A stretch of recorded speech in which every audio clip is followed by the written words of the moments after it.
Okay, this is going to be quality improvement in critical care transport part 2. And this is going to look at ways of information analysis.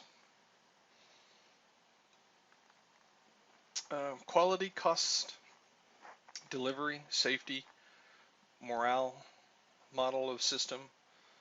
Um, all of these are going to be quality measurements. Each component is a subset of a key result area that tells an organization how it's doing. Each component should be reviewed regularly. Quality can be described as a degree of excellence. Sample quality measurements for critical care transport program, customer satisfaction, skill, IV intubation success rate, medication or documentation errors. All of these would determine your quality. All of these would also be key result areas. Do we have good customer satisfaction? Do we have good IV and intubation success? Are there any medication or documentation errors? Identifying these problems and formulating a plan how to correct them is going to be half the battle. Cost. Sustaining a critical care transport program requires managers to understand where money is being spent. Some examples of helpful cost measurement: fleet maintenance, tire wear, brake wear, fuel usage, payroll, unscheduled overtime, supplies, disposable medical versus durable medical supplies. Delivery usually refers to cycle times. Time from a call received until the critical care transport arrival is considered a response time. Time of arriving on scene to departure, bedside time. Time from arrival at destination to availability, this is going to be turnaround time. Miles between ambulance breakdown, and this is going to be mission failures. Safety may describe incidents or accidents. May also be used as subjective measurement to determine policy compliance. Sample safety measurements in a critical care transport program are as follows: days between an injury, lost work days due to injury, cost per injury, compliance to safety goggle use, compliance to ear protection, and this would be an example for helicopters where there would be a high risk of hearing loss. Morale, the measure of an employee's well-being. Annual employee satisfaction surveys are an easy way to determine this. And areas that you can improve morale: communicate freely with your employees. Tell them this is what is currently going on. Keep them as informed as you possibly can. Communicate honestly with transparency to where they can see everything that's going on. Training and development. Keep them trained and highly specialized. This will move your entire critical care program into the right direction and improve morale. It improves confidence. New objectives and targets. Keep them aware of everything that's going on if you possibly can. These are our new objectives. These are our new target goals. And if you keep them informed and they're aware of these and they help make these, it'll improve morale overall. They'll feel like they have a part. Data analysis. Common tools of quality improvement. Charts that help analyze data, and these are the type of charts. There's flow charts, cause and effect charts, run or trend charts, histogram, scatter diagram, and control. We're going to take a look at these and kind of explain each one of them a little bit. A flow chart, used to document a process, and flow charts are some of the easiest way that we can develop protocols to begin with. They're easy to read, they're very clear and concise. Processes that can be complicated or simple. Goals when creating a flow chart: understand what the current process looks like, find inefficiencies, and remove inefficiencies. Allows all in the system to understand their roles. Can help identify redundancies or inefficient practices. And this is an example of a flow chart. We use them a lot in EMS as far as treatment modalities. Cause and effect. Fishbone diagrams. Whenever brainstorming sessions are occurring, a fishbone diagram is pretty good to keep your thoughts kind of organized. Each bone has an additional bones to document variables that you might come across. We have equipment issues. What kind of equipment issues? Equipment not in stock room. Only a supervisor can stock. Storage area locked. And this is the overall problem.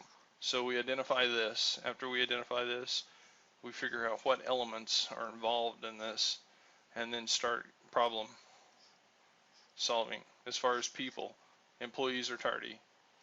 Getting off another unit. Staffing's too low. Policies. Again, employees are tardy. Attendance policy is not enforced. Supervisors too busy. Procedures. Check sheets too complicated. Fear of going out without the equipment. Employees get disciplined. And this is all for why aren't the units starting, or why are the units starting their shift late? So a cause and effect diagram or fishbone diagram, sometimes easy way to identify problems. And do we need to address just this one problem and this would maybe fix this entire area, which would improve this? Or do we have multiple problems?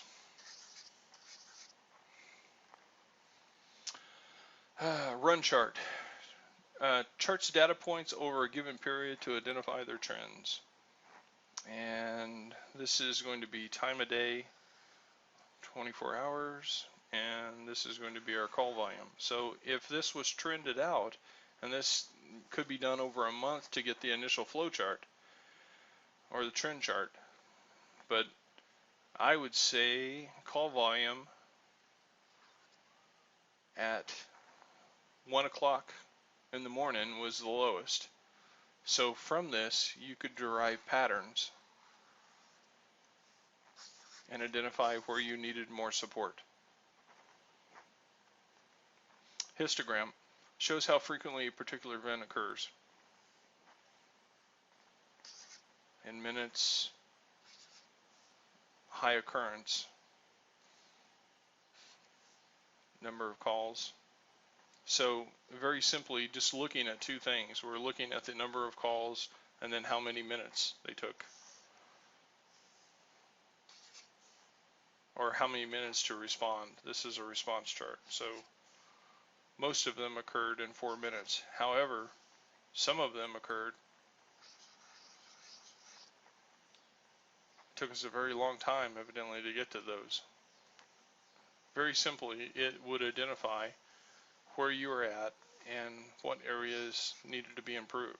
This could be from circumstances outside of your control. Scatter diagram shows a relationship between two variables very simply. Success rates. This is at 100% up here, and these are your years experience. So very simply, if you wanted a clinician, this diagram would show you that you wanted a clinician of more than 8 years experience, and they should be highly proficient in what they do as far as success rate goes from this chart.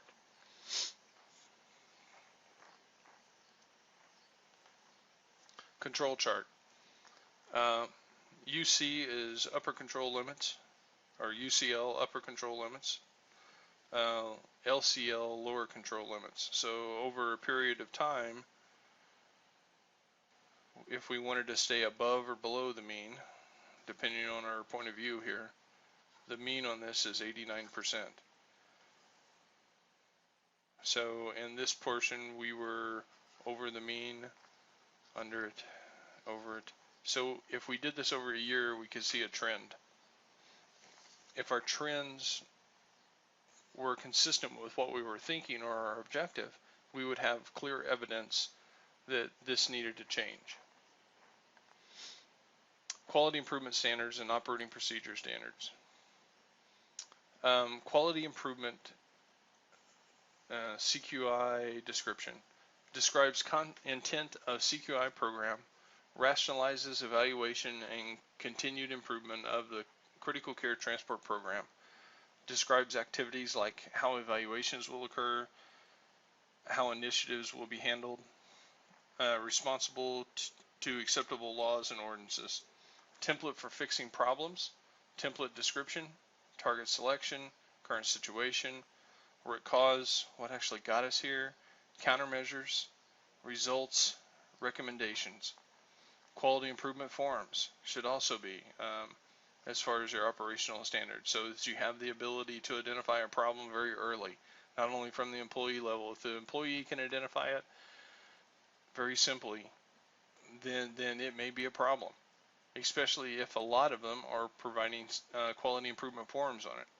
Management provides methods for employee feedback and recommendations.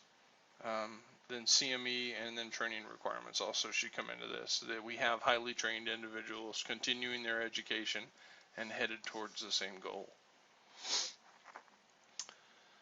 Policies should include specific license or certification of whoever they're intended to target, maintenance methods, local, state, federal requirements for certification level, concurrent and retrospective initiatives.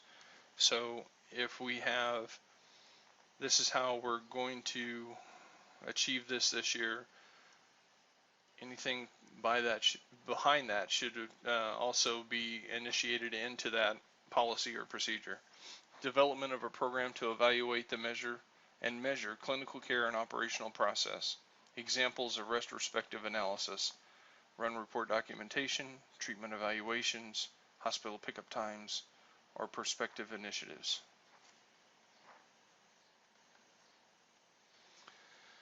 Describe methods by which agencies improve performance through good hiring practices, strong orientation and evaluation processes, and reporting. All data of little use until summarized in a report. An internal review, a public review, and then meeting attendance. Who actually attended the meeting? Was it 100% showing, or was there only 2%? Date, times, location, personnel required, reports required should be well documented.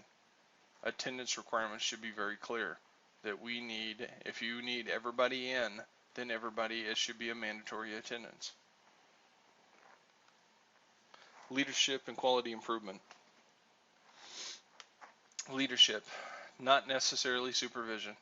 When identifying problems, leaders focus on the system as a whole, not the individual. A leader recognizes that employees have strengths and weaknesses. A leader recognizes when an employee needs help and helps the employee receive it. Excels at ensuring all parts of the system work seamlessly. Removes obstacles that prevent employees from being proud of their work. Quality improvement, defined as improving a process to ensure a better outcome. Quality improvement philosophies should be implemented system-wide, not just clinically. Drive out fear. When employees feel pressured to meet unobtainable goals, they can do one of three things: work to improve the system, and this everyone has to have that common objective. Distort the data, or distort the system. Management must understand that most organizational problems are due to the system and not the individuals. This ends part 2. Any questions over QI? Feel free to contact me, Roy Smith, roy.smith@redlandcc.edu or smithr@imsa.net. Thank you.